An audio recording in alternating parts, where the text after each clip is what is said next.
Hello and welcome to O2 Reacts, and here we are for episode 3 of Attack on Titan. Um, and I'm just gonna keep this intro short, just gonna hit on a couple things from last episode. Um, Eren and friends still love each other. What is Falco's destiny? What's gonna go on with him, with the wine, and is he gonna become a Titan shifter? Is he gonna turn into a Titan? Are they gonna be able to stop Zeke from screaming? Will Zeke and Eren make contact? I think they will.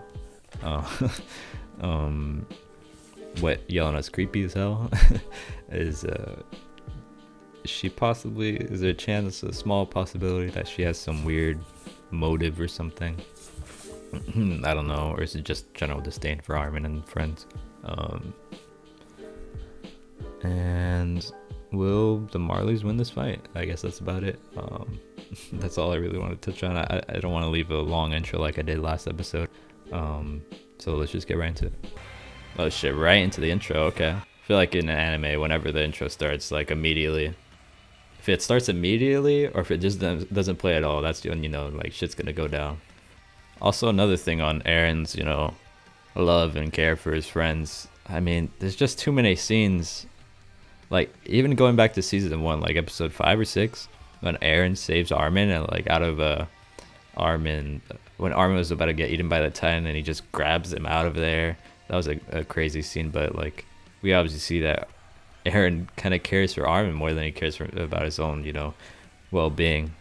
And even when Armin was about to die, when he's all charred up, he was like, it isn't me that's gonna save the world, it's Armin. So I feel like he just cares too much. There's too many scenes about him caring about his friends for me to think that he's gonna go through with euthanization or go through with, something that isn't ultimately about saving his friends, saving especially Mikasa and Armin, the people that are closest to him. Even going back to, oh shit, even going back to when we had that one scene with Grisha having that memory about to save Mikasa and Armin. I feel like that's something. Oh my god, he's destroying Galliard. That's something to show, like, the show is really trying to show to us that saving Mikasa and Armin is really at the forefront of any thought that Eren has. Ugh, oh my god, absolutely bludgeoned him. Oh my god, Mikasa's reactions are fucking insane. His music's kind of banging. Ooh, okay, this music is so good. It's so good. I fucking love bass lines. She's sitting here like sitting on here like a monk or something. Oh my god, bro! Holy shit! He got his ass carved up. Is he gonna scream right here? Oh, he got fucking decimated. He's been healing and healing and healing. He's been getting destroyed. That takes up a lot of energy, huh?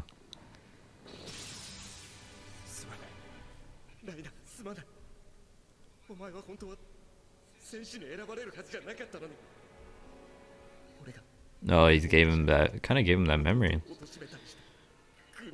Or no. Yeah. They're like sharing that memory there. Oh god, no.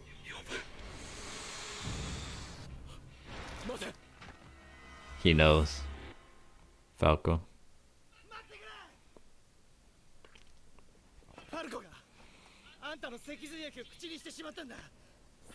Zeke might just be determined enough to just do it anyways. I know he cares about Falco too, but...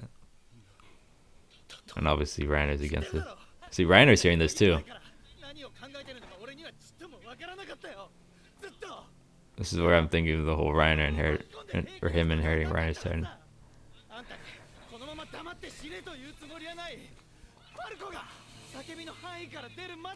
Yeah, there's a range thing about it.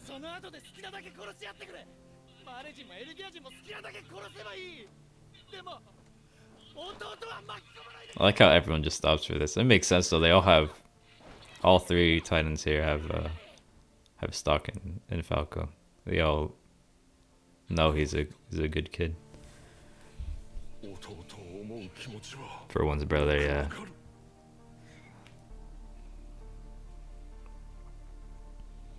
And even even Galliard understands here. It's a shame, yeah. He's too determined. That's what I said. He's gonna inherit Reiner's, isn't he? Unless there's a small chance that it's Aaron's or maybe Galliard's, but Reiner. If I had to pick the favorite, it seems like Reiner. Aw. And all them too. Niall and all them. Ooh. Pixis too, no? He's drinking. That's unfortunate, man. What's gonna happen to Colt though? He's too close, isn't he? Yeah, and here they are face to face, the Titans. I wonder if we're gonna be able to recognize any of them, namely Pixis and Niall. Obviously, we're gonna see Falco, but ugh.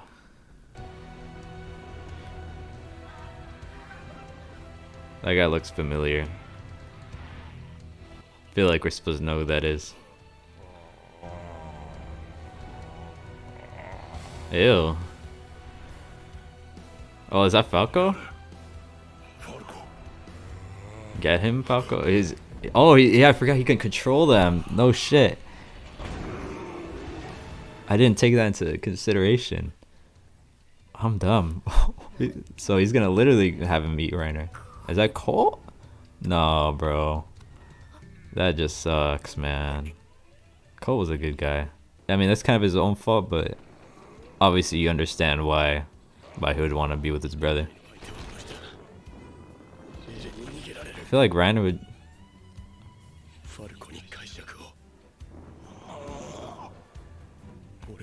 Yeah, I feel like he would just let him eat him, bro. Just thinking about who Reiner is. This is fucking crazy, bro. This is just insane.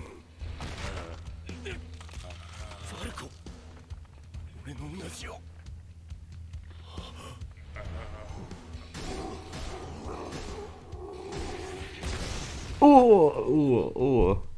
Where did that hit him? His nape again? Oh my god, what happened to him? Oh, that was Armin. Yeah, they think that Zeke might have died. Oh, that's supposed to be Beast Titan. Maybe he left before. Did he leave his body? Because we had the whole peak thing where she left her body and it's a bunch of skeleton. I can just let it happen. Yeah, that's what I was saying. I feel like Reiner just let it happen. Because, I mean, Reiner has to... Someone's going to inherit his Titan regardless. That's an interesting design on Falco's Titan, bro. With the long neck.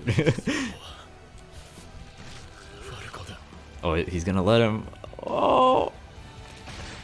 I mean, this is kind of expected. Oh. Wait, what happened?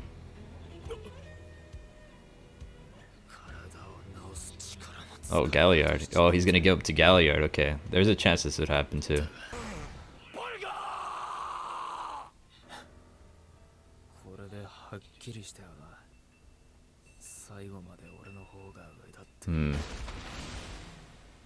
That's crazy. So Reiner stays. Oh shit.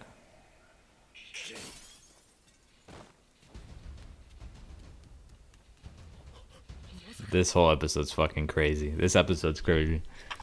Yeah, of course. You know, Zeke obviously didn't die. Yeah. It's gonna happen, bro. And there's Mikasa and them, John and Connie. This music is intense as fuck. Is that Gabby? No way, bro. What is she doing? Shit.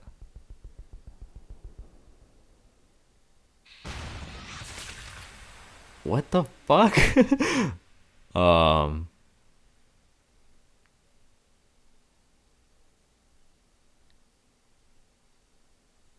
What? What?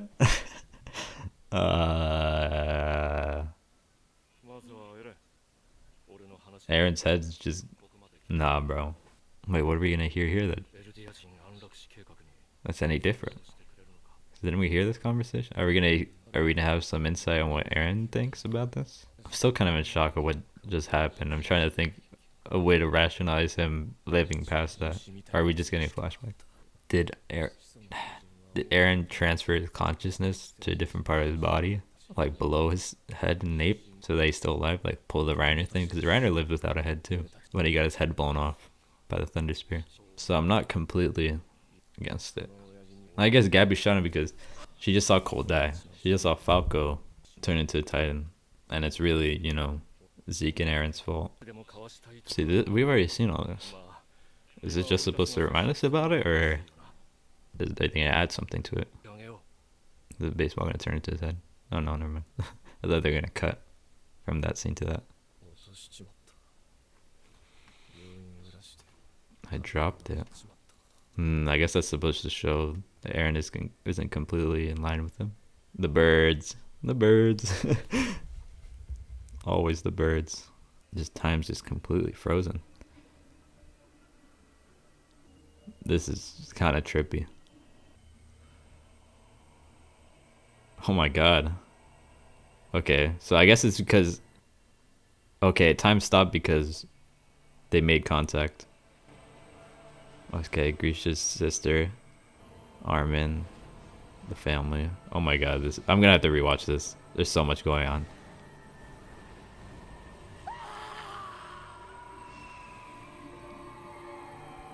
The keys.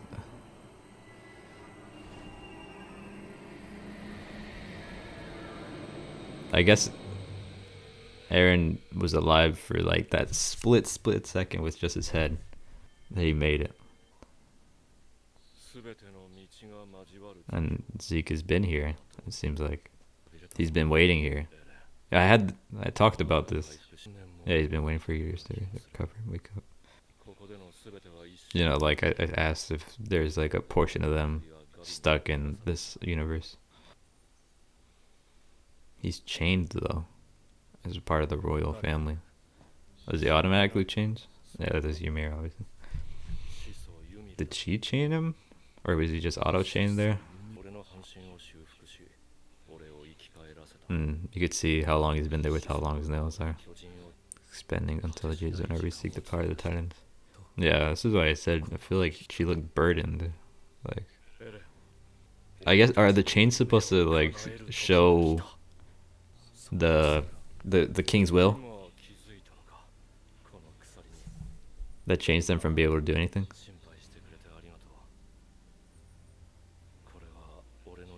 Yeah, it is. Okay. Commander? That's weird. I feel like Zeke's about to get kind of half betrayed here. Yeah, look at Aaron's face.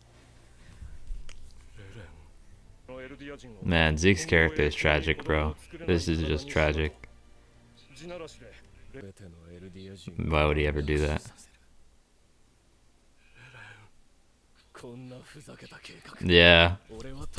Okay. Is he gonna keep... Yeah, that's expected. Oh, I feel bad for Zeke. I feel like he had good intentions. But obviously, some of the means to get there were kind of fucked. No, Aaron's, I think, here to break the cycle. He moves towards freedom. Yeah, I was born in this world.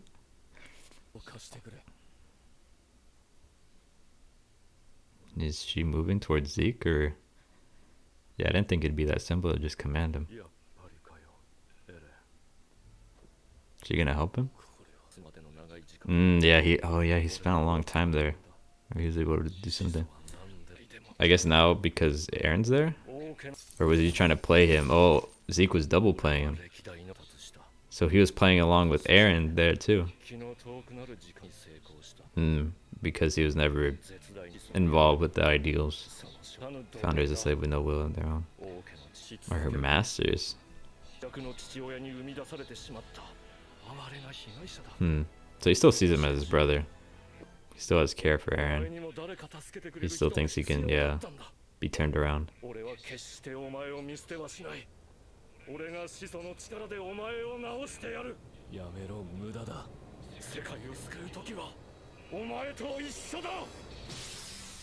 Oh my god.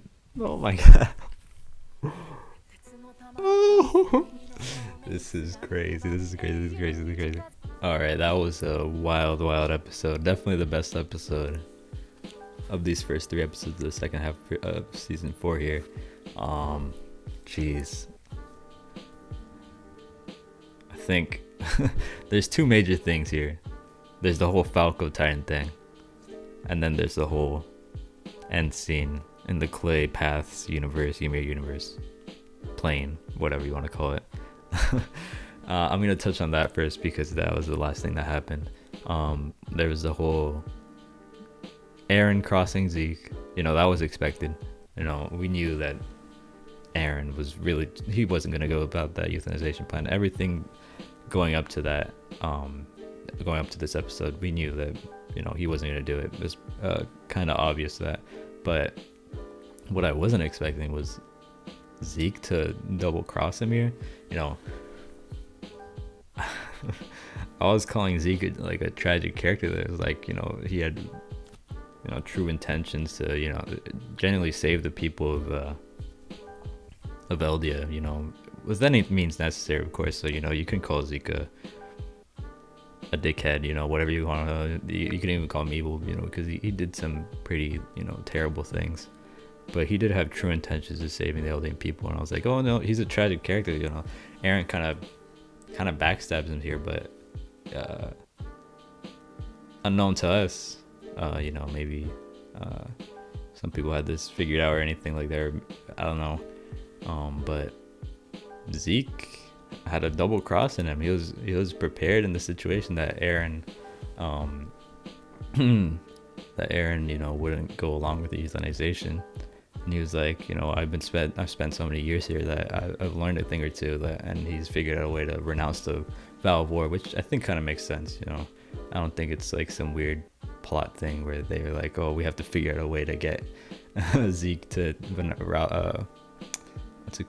renounce the vow, so we're just gonna do it and just have him do it. But I think it makes sense. He was never involved in that line of family that had the ideals. You know, he was a completely he was kind of a split part of the family from, you know, the King Fritz, and that kept giving down, you know, handing down their ideals to his children. He was, you know, a split off part of that family. The family that still stayed on the mainland compared to Fritz, who went to the island. So I think that makes sense. I don't mind that as like a plot a plot point, whereas some people might, you know, nitpick that. I think it makes sense though. And, you know, I think the whole thing about I guess the whole, he was waiting years there. So he was waiting years since the moment that Zeke touched Eren's head. I'm assuming that's what happened. The moment that Zeke touched Eren's head, he was sent there, and he's just been chilling there for years, while Eren, who also got sent there, because he got his whole body decimated, like he got his whole head chopped off. Ymir had to sit down and build Eren's body out of clay. Of course, Eren doesn't remember, I guess, because, you know, time works differently in that universe or plane or whatever. It kind of happened instantly for him, while Zeke had to sit there waiting until Eren, you know, popped up and was, you know, fully healed from, you know, Gabby's insane shot right through the neck. That's just a crazy shot, by the way. She should, you know, join a pro league or something, dog. But he gets healed. I'm assuming that's what happens. You know, he gets built from the ground up, his entire body, by Ymir, and eventually pops up. Zeke, he crosses Zeke. Zeke crosses him again, and Eren, you know, he didn't expect this. He felt like Zeke was in no position to, you know, stop him from doing whatever he wanted to do, which makes sense. You know, up until that point, everything we knew about the Royal Blood was that no matter what, if they get the Founding Titan ability, they can't use it because they're, you know, the vow. So of course Eren was thinking the same way. Of course Zeke was fortunate enough to be able to stay there longer, for years. So this led to him being able to, cross him here. So what's gonna happen now? It seems like, I mean, Zeke, we know Zeke wants to do the euthanization. He's not. I don't think he's gonna do anything else with it. He might. So what is Zeke immediately gonna do? He's gonna do the rumbling. He's gonna go through with the rumbling, then assume that he's also gonna alter people's bodies. But if that's what's gonna happen, I don't think. I mean, the show's not just gonna end like that, obviously. So what does Eren do to combat this? To maybe go back to trying to do what he wanted to do, because obviously he had some intentions of what he was gonna use the Fountain Titan pound for. Is it just gonna be him? Is it gonna be other people that help him out? Is it Mikasa and Armin or Falco or hell, even Reiner? I don't know. That's gonna help him try and stop Zeke or revert Zeke's things, because if he's able to somehow get his hands on the Founding Titan, have his control, he can undo the euthanization. He can, he can't really undo the rumbling, but I think that's gonna happen regardless. It seems, it's a bit too much buildup of this whole rumbling for it to not happen at all.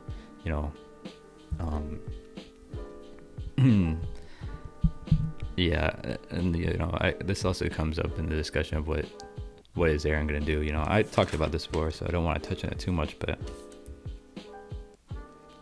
is he just gonna eliminate all his enemies?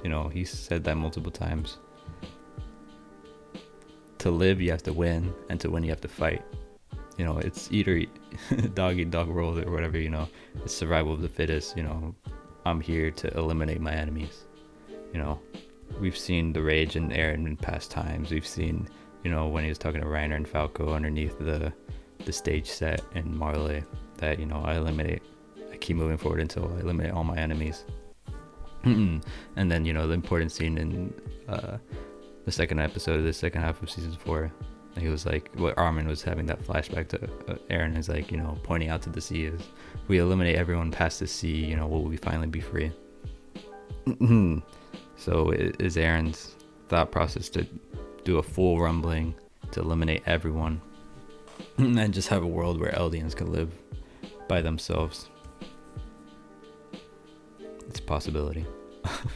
Other things like, I mentioned before, could he use the altering bodies thing to do something to help out the Eldians? I think that's all I want to touch about for there. Well, I feel like a lot of things I would discuss it. Or actually, the whole Ymir thing. Zeke mentioned that he has, discerned that Ymir is here just to be a slave to her masters, and her masters being the people of royal blood.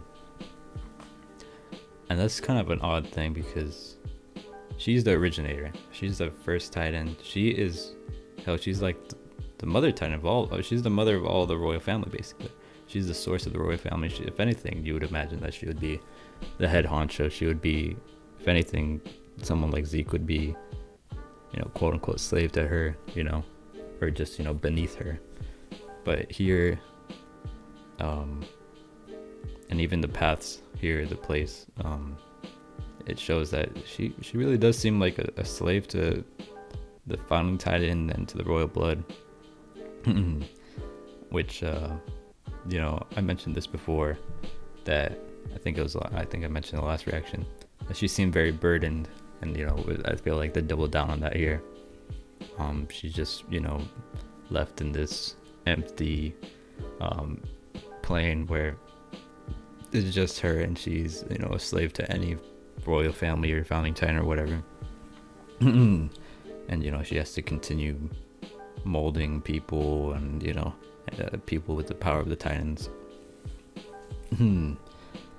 And it feels like she was, I said it's a burden, but like she partook in a sin, and this is like her hell, basically. It feels like that kind of vibe, where she was put in her own personal hell for trying to do something that she shouldn't have done. Which seems kind of odd, because she's just a kid. That's kind of the lore here.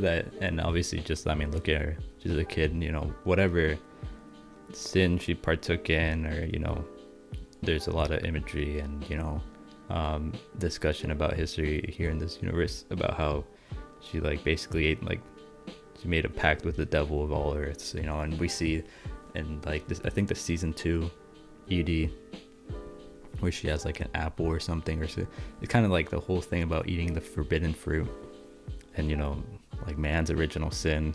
So I feel like it's kind of showing that maybe Ymir unknowingly, you know, as a kid partook in some sin, and this is her hell as a having to be stuck in this whole paths thing, and, you know, having to be the originator of this, you know, terrible history of Eldians, you know, terrible on both sides apparently, you know, some atrocities that Eldians committed, but also atrocities that were committed against Eldians. So it just feels like her story is just a tragic one. And it's kind of doubling down also on the whole thought of, you know, kids being brought down and being, you know, tied down to this horrible world that they live in, that, you know, kids are innocent, and, you know, they're tainted sometimes by the horrible shit that happens around them, even, you know, even though they know nothing, they just like adults, and the world and just their circumstances is just terrible, you know, terribly tragic things happen to them even when they don't deserve it. And I feel like that's kind of the situation Ymir's in, and, you know, that's the situation that a lot of these kids throughout the show, including even Armin, because and Eren, you know, when they were just kids too, and Reiner and Bertolt, you know, the whole thing about child soldiers. I feel like that's really, you know, pushing that thought to the front of our minds, or at least that's what the show is trying to do, I feel like. But is Zeke right about her being a slave? Is there something more to it? Is there does Ymir have some type of will of her own? I'm assuming we're eventually going to see what actually happened with her and the whole Pact of the Titan, and, you know, the original sin, because that's what I'm calling it anyways. No one's really mentioned it as, like, I don't think anyone in the show has mentioned it like as an original sin, but it feels like that's how they're trying to imply it as. You know, eating the forbidden fruit and all that. And the only other thing I really want to touch on is the whole Falco thing. So Falco, we already knew he's going to become a Titan shifter. That was obvious, right? But we didn't know who. You know, there are a couple options even back then where you're like, you know, is it going to be Reiner? You know, the whole thing was Reiner doesn't really have the will to live. You know, they were competing for the Armored Titans, you know, to become their replacement. And even Reiner himself wanted Falco to become the Armored Titan to save Gabby.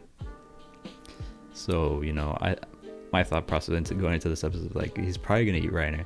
So it was a little bit of a surprise that it was Galliard. I mean, I did say there was a possibility it was going to be Galliard, but I didn't really like 100% believe it. I kind of thought even Eren was more of a bigger chance of being eaten than him.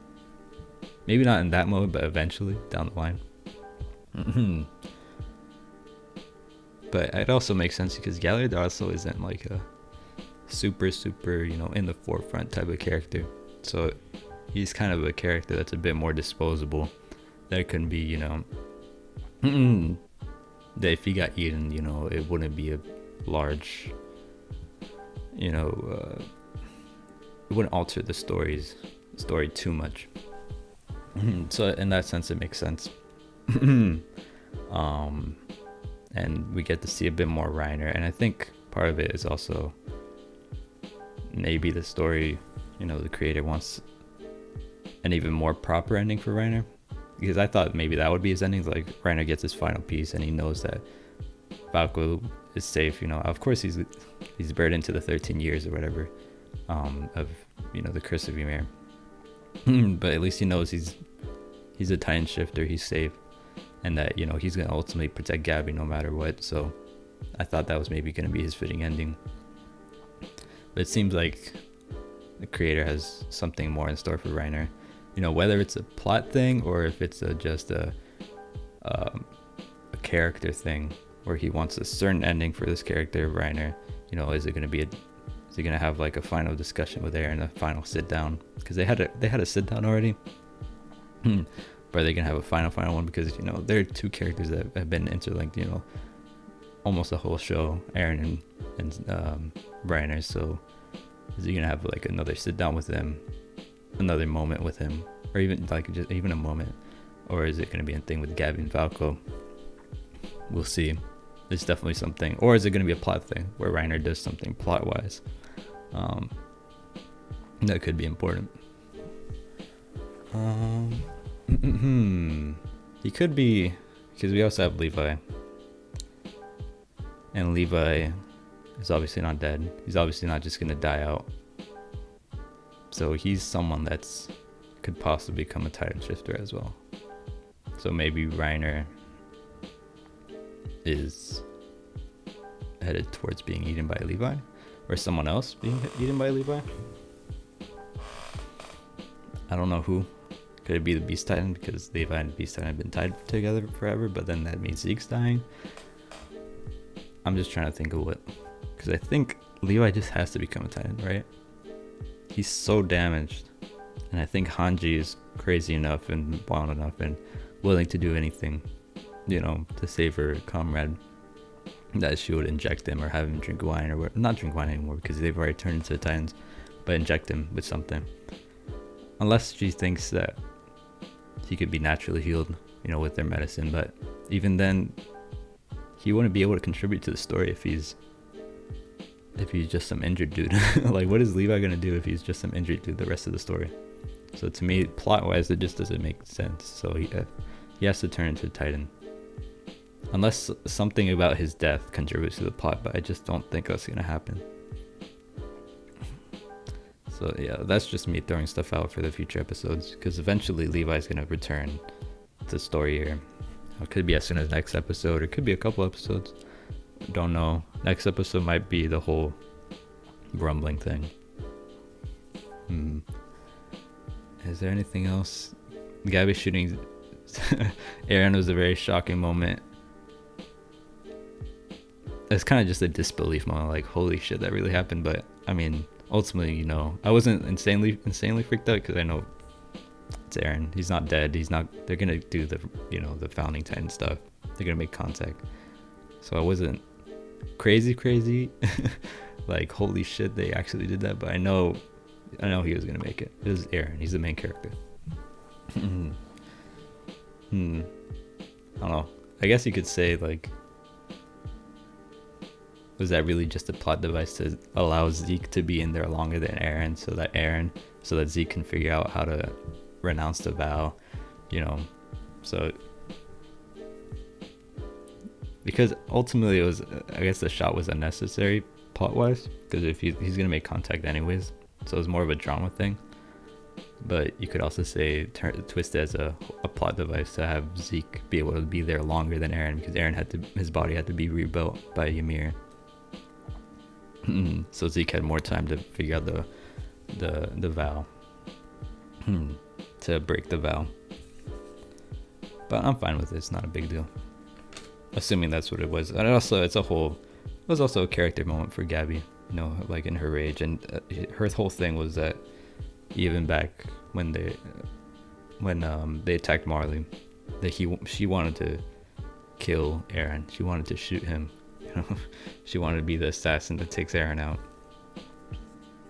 And obviously, originally she was unsuccessful. But here she is, like, knocking his fucking head clean off. That was an insane shot. I think that's all I really want to touch on.